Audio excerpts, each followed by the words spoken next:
Admiral Jake Morrison stood at the observation deck of New Geneva Station and watched the fireworks bloom across the dark space. Today marked exactly 3,000 years since the last war had ended in the galaxy.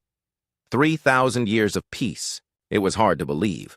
The station buzzed with celebration. Diplomats from dozens of worlds had come to mark this historic day. Children ran through the corridors, laughing and playing games that their great-great-grandparents could never have imagined. Peace had become so normal that most people could not picture anything else. Jake sipped his coffee and smiled. At 55, he had spent his entire career keeping this peace. The Terran Defense Fleet rarely did more than rescue lost ships or stop pirates. Real war was something from history books, something ancient and barbaric that civilized species had left behind. Beautiful sight, isn't it? Ambassador Helen Brooks joined him at the window. She wore the formal blue uniform of the diplomatic corps, with medals that represented successful peace treaties rather than military victories. "Makes you proud to be human," Jake replied. "Our ancestors would be amazed to see what we built." Helen nodded.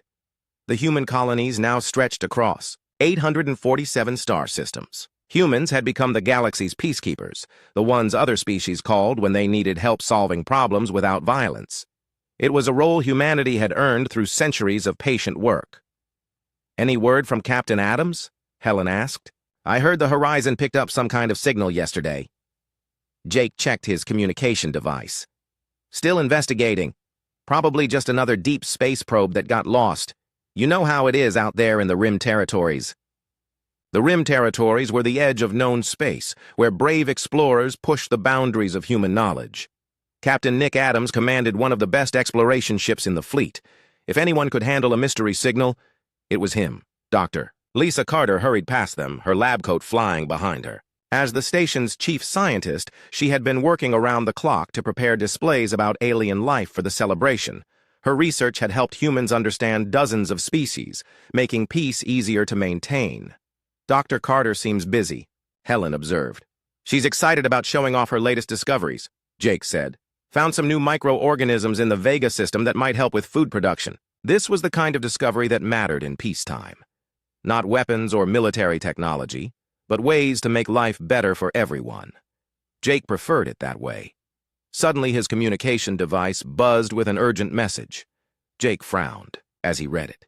Then his face went pale. "What is it?" Helen asked, noticing his expression. "Message from the Horizon. They need to speak with me immediately. Priority Alpha." Priority Alpha was reserved for the most serious emergencies. Jake had not seen one in 15 years. They hurried to the command center, where the main screen flickered to life. Captain Adams appeared, and Jake could see the worry in his young friend's eyes. "Admiral, we have a situation," Adams said without greeting. "We found the source of that signal. It's not what we expected." "Report, Captain." "We discovered a fleet, sir. Ships unlike anything in our databases. They were waiting just beyond the galactic barrier hidden behind a dust cloud. When we tried to make contact, they responded." Jake felt a chill run down his spine. "What did they say?" Adams swallowed hard. "They said they are the Vorthak Empire. They claim they have been watching us for 500 years, waiting for the right moment. They gave us a message to deliver." The screen changed to show a recording. The alien that appeared was tall and thin, with gray skin and black eyes that seemed to hold no emotion. When it spoke, its voice was flat and cold. "People of Earth," the alien said, "I am primary unit of the Vorthak Empire. Your species has spread across the galaxy like a disease. You have infected the stars with your chaos and unpredictability. This ends now." Jake's hands clenched into fists. Helen gasped beside him. The alien continued. "You have one solar cycle. To abandon all colonies and return to your homeworld. Any who remain beyond this time will be eliminated. Any who resist will be eliminated. This is not a negotiation. This is a statement of fact." The message ended. The command center fell silent, except for the hum of computers. "Captain," Jake said quietly, "how many ships did you count?" "Over 2,000, sir. And those were just the ones we could see. They have technology we don't understand. Their ships are twice the size of our largest vessels." Jake closed his eyes for a moment. When he opened them, he had made his decision. Captain Adams returned to base immediately. Full speed. What about diplomatic contact? Helen asked. Maybe we can negotiate. Jake shook his head. Did you see those eyes? They're not interested in talking. He activated the station-wide communication system. His voice echoed through every corridor, reaching thousands of people who had been celebrating just minutes before. Attention all personnel. This is Admiral Morrison.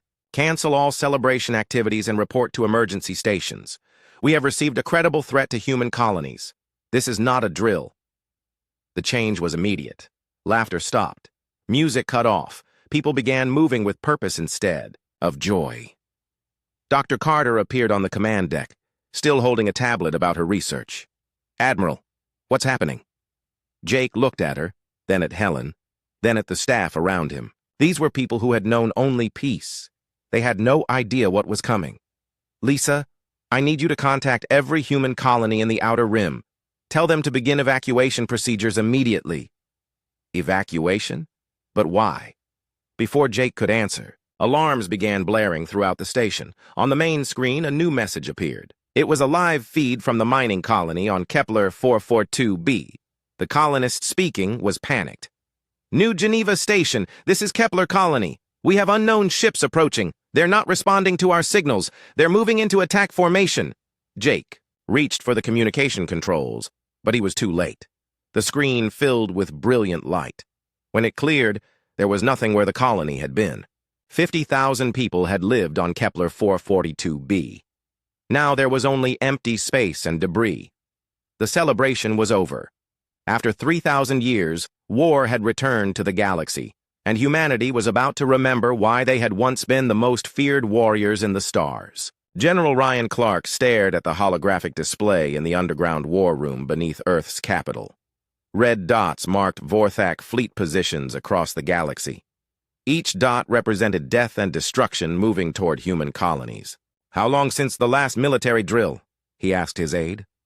17 years, sir, Lieutenant Grace Murphy replied. Most of our warships are in museums or converted to cargo vessels. Ryan rubbed his tired eyes. He had spent 40 years in the military, but all of it during peacetime. His job had been ceremony and politics, not war. Now everything had changed in a single day. What about our industrial capacity? Significant, sir. We have shipyards in 12 systems, but they build exploration vessels and colony ships, not military craft. The door burst open and Dr. Kevin Stone rushed in, carrying a tablet and several data chips. His lab coat was stained with coffee, and he looked like he had not slept in days. General, I have the analysis you requested, Kevin said breathlessly. What did you find? Kevin activated his tablet and projected images into the air. I studied the weapon signatures from the Kepler attack.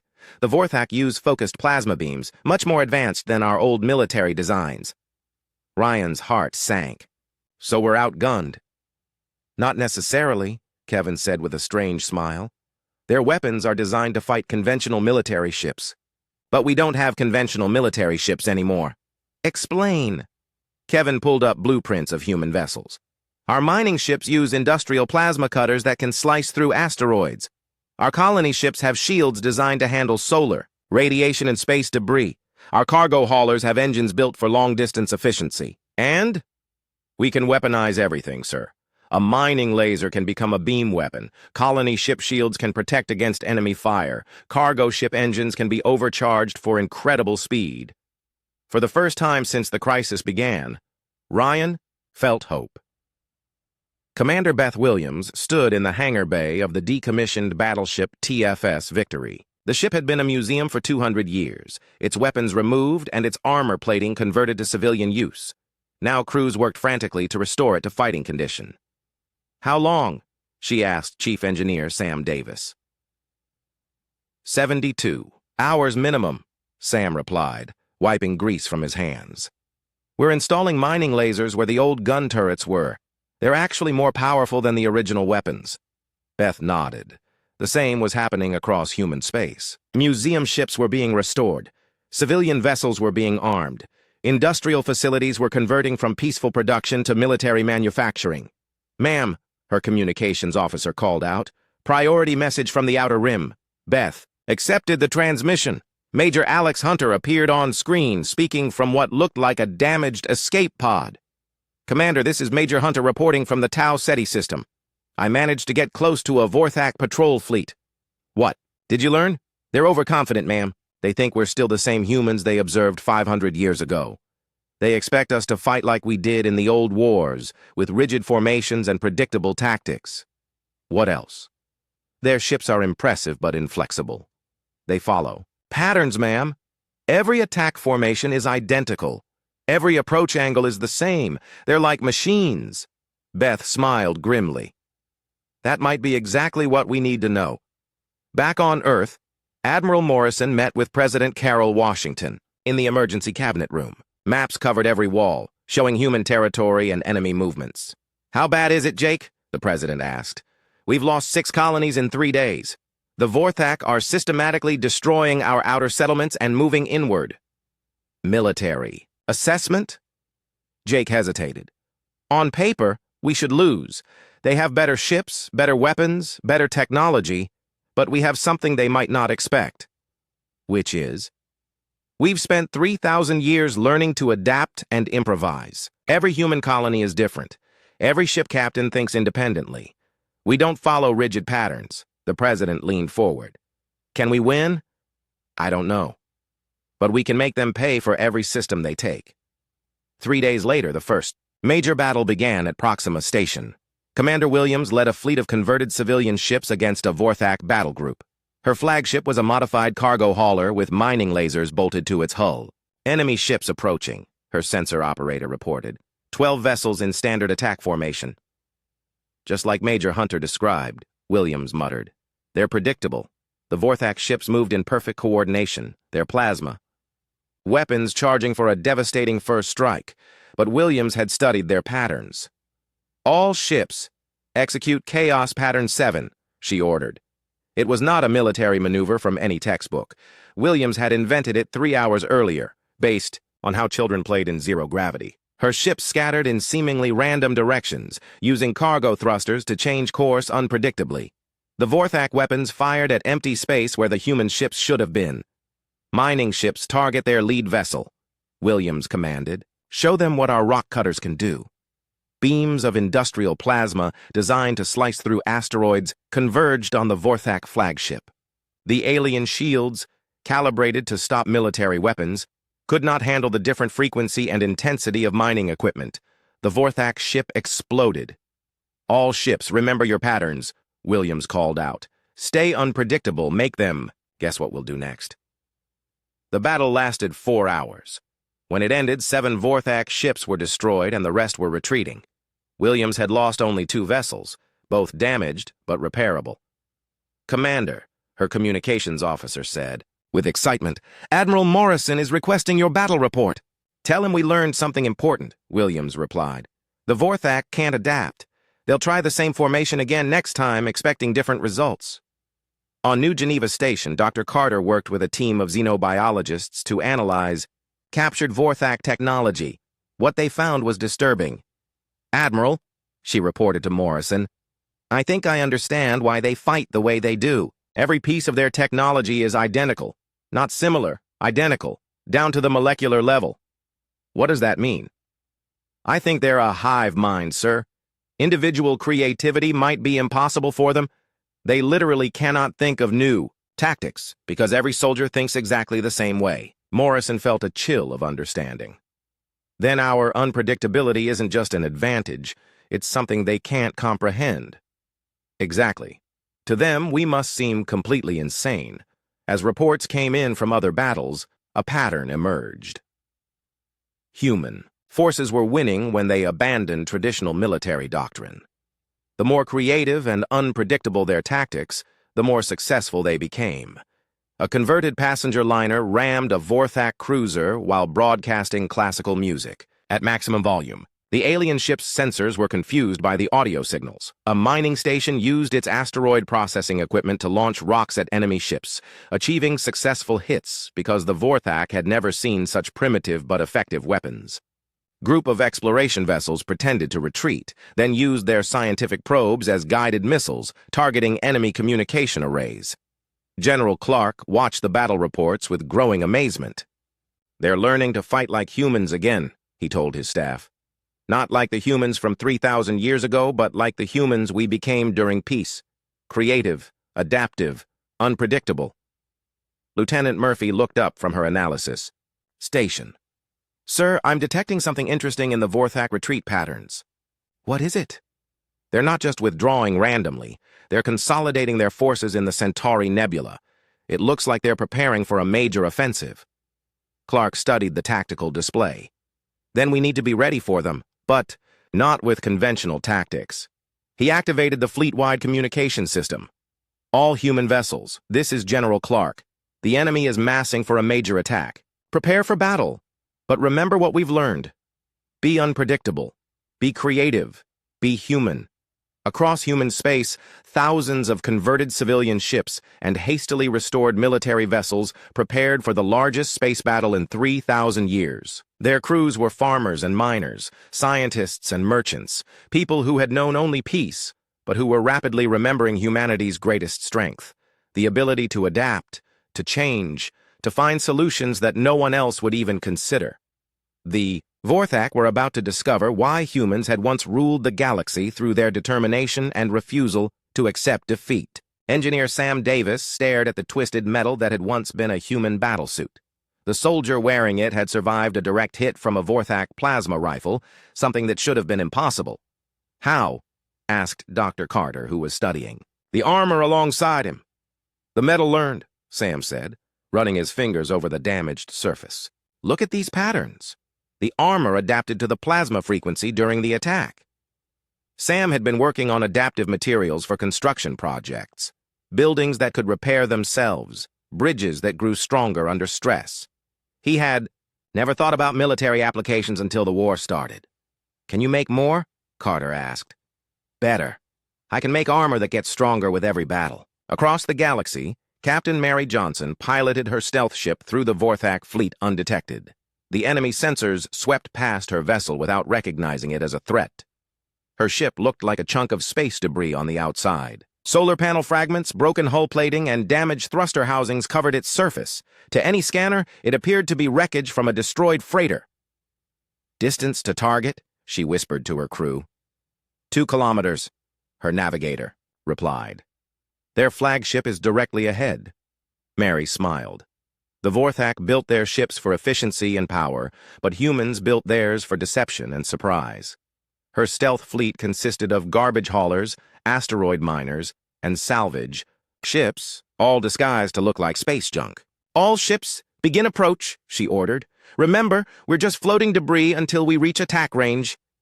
The Vorthak flagship was massive, 3 times larger than the biggest human vessel. Its weapons could destroy a city, and its shields could stop a nuclear missile. But it had one weakness that the aliens had never considered. It could not detect enemies that looked like garbage. Dr. Paul Martinez sat in his psychology lab, studying recordings of Vorthak communications. As humanity's leading expert on alien behavior, he had been tasked with understanding how the enemy thought. What he discovered changed everything. "Admiral," he said to Morrison over a secure channel, "I need to brief you immediately." "What did?" "You find? The Vorthak aren't individuals like us. They're part of a collective mind. Every soldier, every ship captain, every commander thinks exactly the same thoughts at exactly the same time." Morrison frowned. "That should make them more effective, not less. Not against us. Admiral, they literally cannot understand independent thinking. When our ships change tactics mid-battle, when our soldiers improvise new strategies, when our captains disobey orders to try something different, it creates a kind of mental static for them. Static. Imagine trying to solve a math problem while someone plays random music in your head. That's what human unpredictability does to their collective consciousness."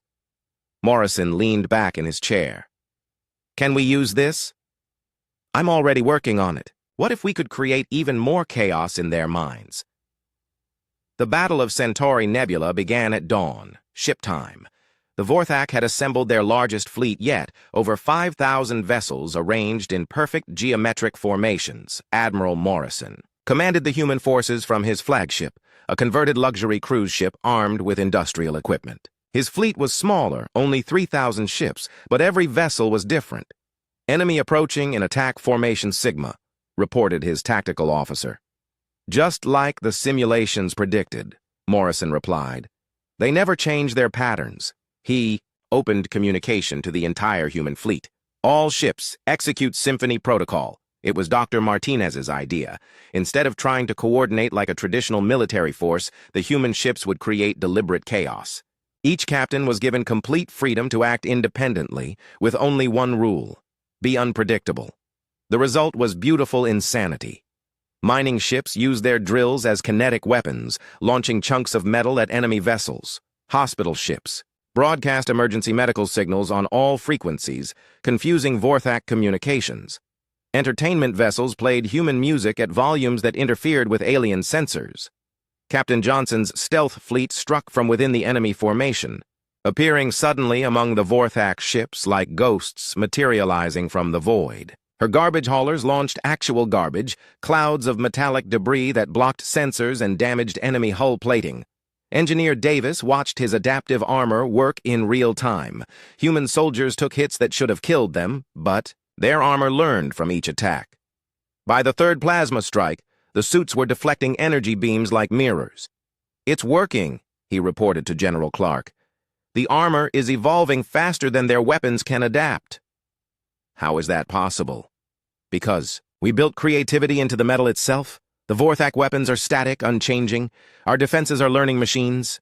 Dr. Martinez's psychological warfare reached its peak when human ships began broadcasting everything that made humanity unique.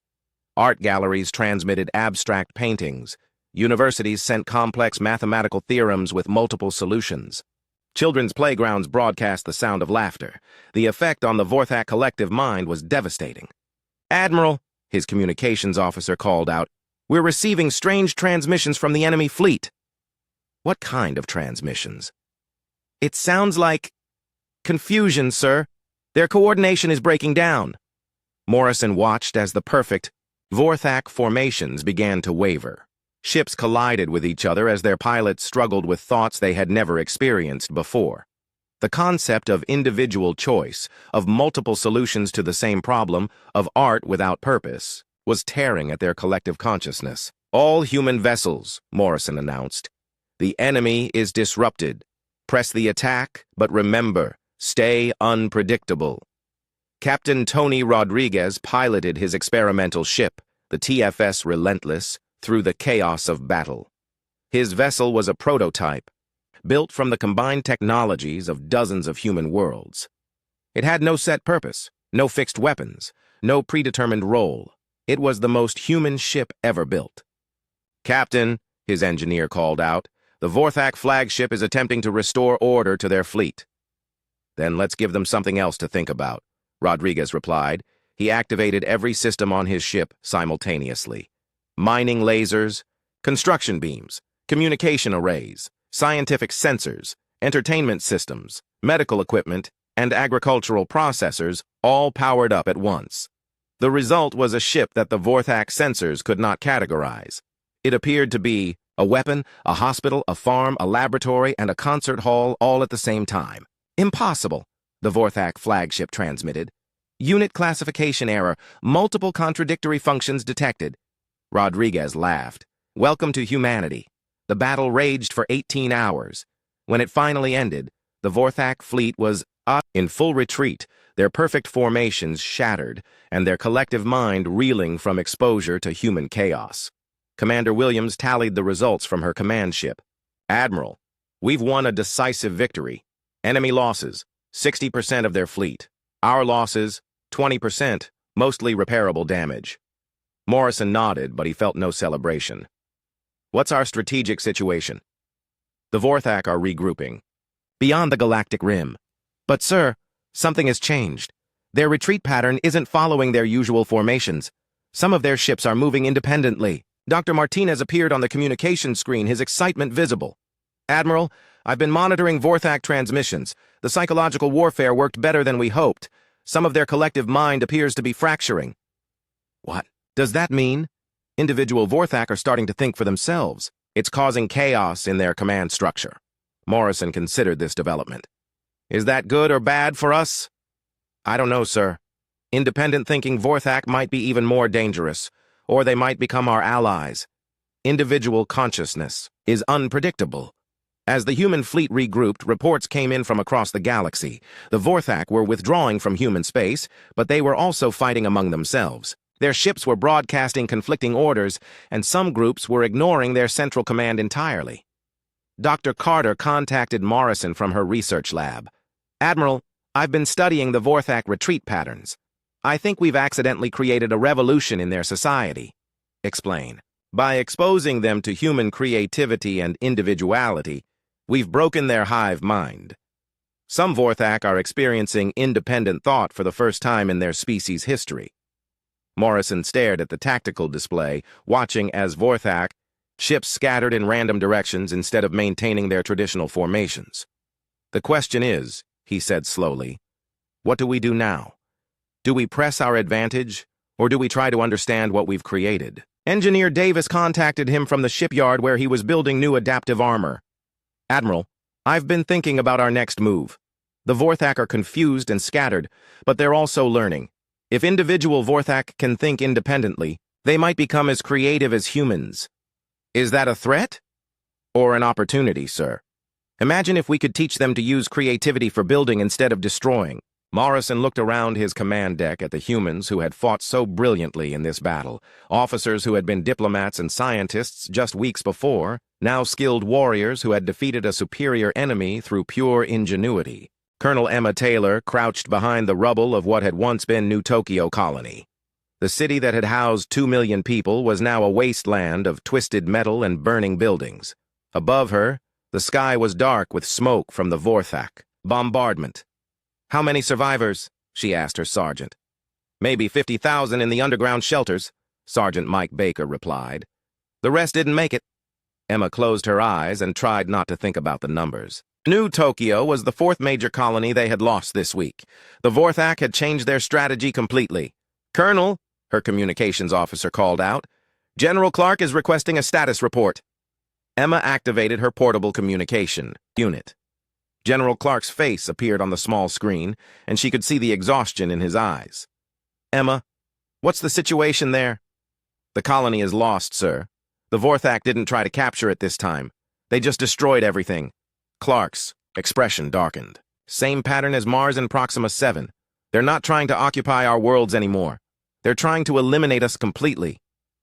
Emma understood. When the human psychological warfare had broken the Vorthak collective mind, it had created something worse than a unified enemy. Now individual Vorthak commanders were making their own decisions, and some of those decisions were terrifyingly violent. Dr. Lisa Carter worked frantically in her laboratory aboard the research vessel TFS Discovery. Around her, teams of scientists analyzed samples of a new Vorthak weapon that had been used in the recent attacks. It's biological, she reported to Admiral Morrison. They've developed a virus that targets human DNA specifically. Morrison felt his blood run cold. How bad is it? Complete genetic breakdown within hours of exposure. But Admiral, this isn't the work of their collective mind. The weapon is too creative, too specifically designed to hurt us. What are you saying? Individual Vorthak are learning to think like humans, including the dangerous parts of human thinking. Hatred, revenge, cruelty. Morrison stared at the data on his screen. The virus had been deployed on 3 colonies, killing everyone who could not evacuate in time. It was the kind of weapon that required individual malice to create. Captain Tony Rodriguez guided his ship through the debris field that had once been Mars. The red planet had been humanity's first major colony outside Earth, home to 50 million people. Now it was a graveyard. Sensors are picking up life pods, his navigator reported. How many? 12, sir. Out of a population of 50 million. Rodriguez clenched his fists. The attack on Mars had been particularly brutal. The Vorthak had used a new type of weapon that turned the planet's atmosphere into poison. Most people had died in their homes, never knowing what was happening. Sir, his communications officer said, we're receiving a transmission from one of the life pods. Put it through. A young girl's face appeared on screen.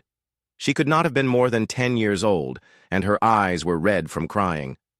Please, help us. she whispered. My parents are gone. Everyone is gone. Rodriguez felt something break inside his chest. We're coming for you, sweetheart. Hold on. As his crew worked to rescue the survivors, Rodriguez made a decision that would haunt him for the rest of his life. The Vorthak had crossed a line. They were no longer just enemies. They were monsters. Lieutenant Grace Murphy analyzed intelligence, reports in the underground command center on Earth. What she found made her sick to her stomach. General, she called out to Clark, I've identified the source of the new Vorthak tactics. Report.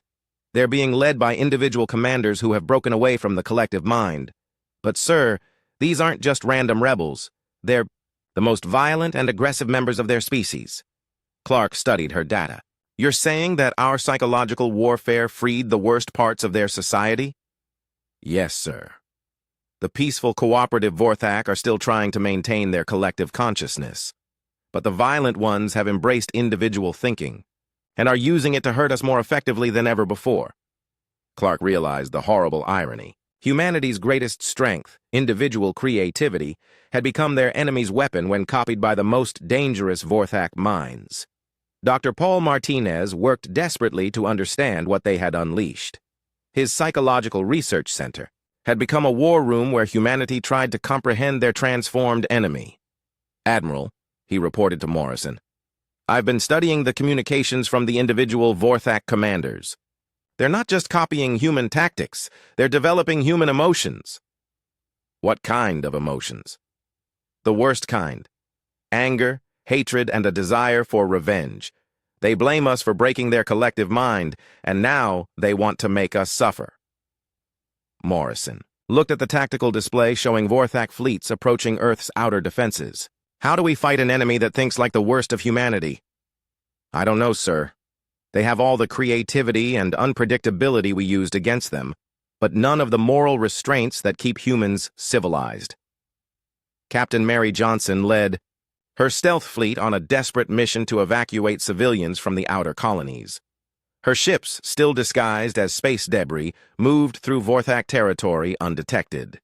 Colony ship Destiny is requesting immediate evacuation, her communications officer reported. They have 10,000 civilians and no military protection. Set course for their position, Mary ordered. As her fleet approached the colony ship, Mary watched the enemy forces through her sensors. The Vorthak ships were behaving differently now. Instead of perfect formations, they moved like predators hunting prey. Captain, her sensor operator called out, the Vorthak are using our own deception tactics. Some of those asteroid miners might actually be enemy ships in disguise. Mary realized that the war had entered a new phase. Both sides were now using creativity and deception, but the Vorthak had abandoned any sense of honor or mercy. Engineer Sam Davis received reports from the front lines about his adaptive armor. The news was mixed. It's working against their traditional weapons, reported Colonel Taylor. But they've developed new types of attacks specifically designed to counter our adaptations. What kind of attacks? Weapons that change frequency, constantly, preventing the armor from learning. Biological agents that target the adaptive materials themselves. Admiral, they're thinking like engineers now, not just warriors. Sam understood the implications. The Vorthak were no longer fighting, like a collective mind with predictable patterns. Individual Vorthak scientists and engineers were innovating just as fast as humans, but with the goal of causing maximum destruction. President Washington convened an emergency meeting of Earth's leadership. The holographic display showed the grim reality. Humanity was losing the war. How many colonies have we lost? She asked. 17 major worlds, 53 minor settlements, Admiral Morrison replied. Total civilian casualties are approaching 200 million. The president stared at the numbers. What are our options? We could evacuate everyone back to Earth and the core systems, Morrison said. Create a defensive perimeter, and hope we can hold them off. Or we develop weapons that match their new brutality. Dr. Carter spoke up from her remote location. Ma'am, I've been working on biological weapons that could target Vorthak physiology. I could have them ready in weeks. No, the president said firmly. We don't become monsters to fight monsters. Then what do we do? Morrison asked. The president looked around the room at the faces of humanity's leaders. They were tired, scared, and desperate. But they were still human. "We find another way," she said. "There has to be something we're missing." Captain Rodriguez volunteered for the most dangerous mission of the war. His ship, the TFS Relentless, would attempt to reach the Vorthak homeworld and deliver a non-lethal biological agent that Dr. Carter had developed. "It won't kill them," Carter explained, "but it will disrupt their ability to maintain collective consciousness permanently. Every Vorthak will become a true individual." "Will that stop the war?" Rodriguez asked. "I don't know. It might make it worse. Individual Vorthak could be even more dangerous than the collective, but it's the only option we have that doesn't involve genocide." Rodriguez accepted the mission, knowing it was likely suicide. But as he looked at the reports from the destroyed colonies, he realized that someone had to try something different. "If this works," he told his crew, "we might save both species. If it fails, at least we'll have tried to find a better solution than mutual extinction." The war had become a nightmare that neither side had wanted. Humanity had awakened something terrible in their enemy, and now both species faced the possibility of complete annihilation. But deep in the research labs and command centers of human space, scientists and strategists worked desperately to find a third option. Because if there was one thing that remained essentially human, it was the refusal to give up hope, even in the darkest of times. The next phase of the war would determine whether that hope was justified or whether both species would destroy each other in their struggle for survival. Admiral Jake Morrison stood in the conference room aboard his flagship, staring at the most unusual gathering in human history. Across the table sat a Vorthak who called himself Seven. He was the first individual Vorthak to request a meeting with human representatives. Seven looked like the other Vorthak they had encountered, tall and gray with black eyes. But something was different. His movements were hesitant, uncertain. He kept looking around the room as if seeing it for the first time. "You are confused?" Morrison observed. "Yes," Seven replied in careful English. "This is individual consciousness. I think alone now. No collective voice in my mind. It is frightening and wonderful." Dr. Ben Foster, Earth's leading expert on alien cultures, leaned forward. "How many others like you are there?" "Many. The agent Captain Rodriguez delivered to our homeworld has spread throughout our population, but not all Vorthak accept individual thinking. Some fight to restore the collective mind." Morrison understood. "That's why your people are fighting among themselves." "Correct. Admiral Morrison, my species is experiencing civil war. Those who embrace individual consciousness against those who reject it. Both sides blame humanity for this chaos." Dr. Carter, attending by video link, asked the crucial question. "Seven, do you want to continue fighting humans?"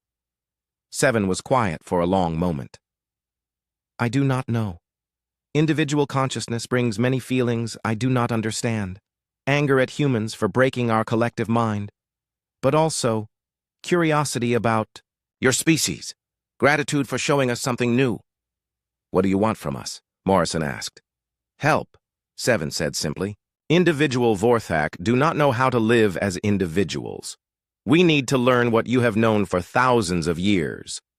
President Washington joined the meeting from Earth, her image appearing on the main screen.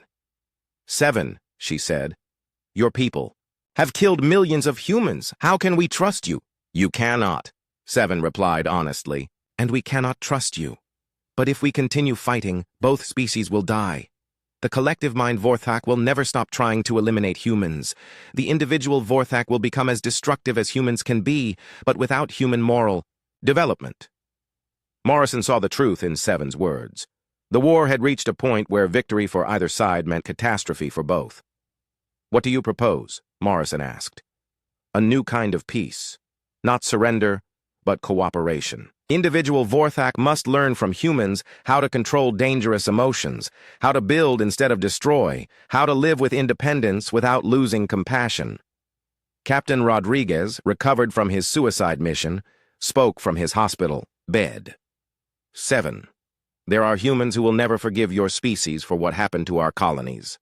"I understand." There are Vorthak who will never forgive humans for breaking our collective mind. But Admiral, consider this. Individual Vorthak are essentially children. We have adult bodies and advanced technology, but we think like human infants, learning about emotions for the first time. Dr. Foster nodded. That explains the extreme violence from some individual Vorthak. They're experiencing rage and hatred without the emotional maturity to control these feelings. Exactly, Seven said. We need teachers, not enemies. Over the following weeks, a strange transformation began across the galaxy. Individual Vorthak reached out to human settlements, not as conquerors, but as confused beings seeking guidance. They wanted to understand concepts that humans took for granted: friendship, mercy, art, love. Colonel Emma Taylor found herself in the unexpected role of teacher. On the rebuilt colony of New Geneva, she worked with a group of individual Vorthak who had abandoned the collective mind. Why do humans help those who cannot help themselves? Asked a Vorthak who called himself 3. Because it's right, Emma replied. But it provides no tactical advantage. No genetic benefit. It seems illogical. Emma smiled. That's what makes us human. We do things because they feel right, not because they help us survive. 3 stared at her with his large black eyes. I think I am beginning to understand. This is what humans call morality. Yes, and it's something you'll need to develop if you want to live peacefully as individuals. Dr. Martinez established the first Vorthak Human Psychology Institute, where individual Vorthak learn to cope with emotions and humans learn to understand alien thought processes. The key, he explained to his mixed species staff, is that individual consciousness requires emotional regulation. Humans spent thousands of years developing philosophy, religion, and social structures to control our destructive impulses. The Vorthak need to learn these same lessons, but much faster. Engineer Sam Davis worked with Vorthak technicians to develop new technologies for construction instead of destruction. The individual Vorthak proved to be incredibly innovative once they learned to channel their creativity positively. They're actually better engineers than humans in some ways, Sam reported to Admiral Morrison. They have perfect memory and can process complex calculations instantly. But they needed us to teach them how to build for beauty, not just efficiency. The collective mind Vorthak did not accept these changes peacefully. They launched desperate attacks against both human settlements and individual Vorthak communities. But their rigid, predictable tactics were no match for the combined creativity of humans and free-thinking Vorthak. Captain Johnson led combined fleets of human and individual Vorthak ships against the collective forces. The mixed crews worked together with an effectiveness that surprised everyone. Human unpredictability combined with Vorthak technical precision, she reported after a successful battle. We're stronger together than either species was alone. The war officially ended not with a surrender, but with the Treaty of Understanding signed on New Geneva Station exactly 1 year after the first Vorthak attack. 7, now speaking for the independent Vorthak coalition, stood beside President Washington as they signed the historic document. This treaty recognizes that individual consciousness is a right for all intelligent beings, Washington announced. It also establishes the principles for helping newly individual Vorthak integrate into galactic society. 7 added his own words.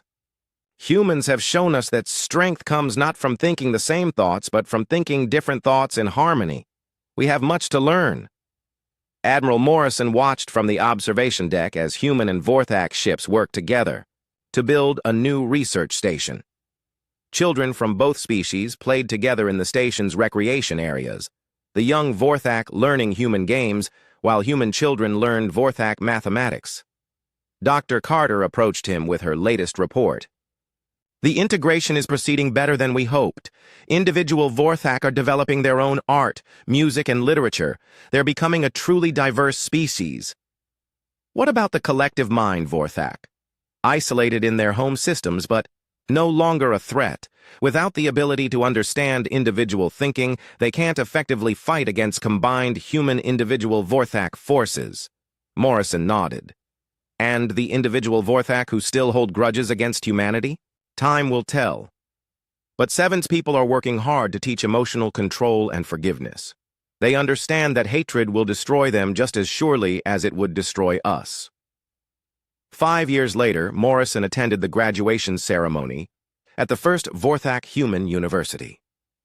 The valedictorian was a young individual Vorthak named 12 who had written her thesis on the ethics of individual choice.